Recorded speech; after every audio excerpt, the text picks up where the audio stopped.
Tired of drowning in digital chaos?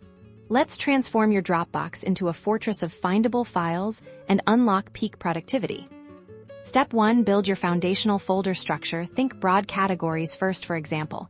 Create top-level folders like Work, Personal, and Projects within Work. You might have subfolders for different departments or clients for Personal. Think Finances, Photos, or Creative. The key is to make it intuitive for you to navigate later. Avoid overly nested folders. Keep it to 2 or 3 levels deep if possible. Step 2. Master the art of naming conventions. Consistency is your best friend here for projects.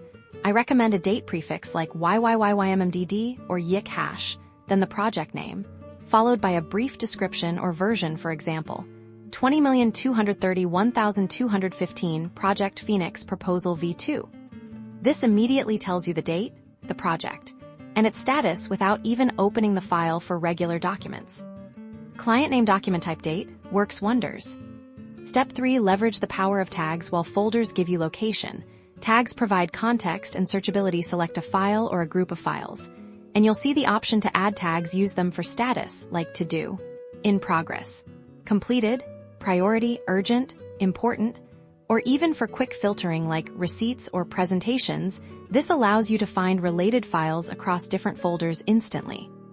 Step 4. Regularly review and archive. Set a reminder for yourself, perhaps monthly, to go through your Dropbox. Delete what you no longer need. Move completed projects or old files into an archive folder, perhaps even organizing the archive by year. This keeps your active workspace clean and prevents unnecessary clutter. By implementing these simple yet powerful strategies, building clear folder structures, adopting consistent naming conventions, utilizing tags, and regular cleanups, you won't just organize your Dropbox. You'll master your digital workflow, spend less time searching, and more time creating. Until next time, happy organizing.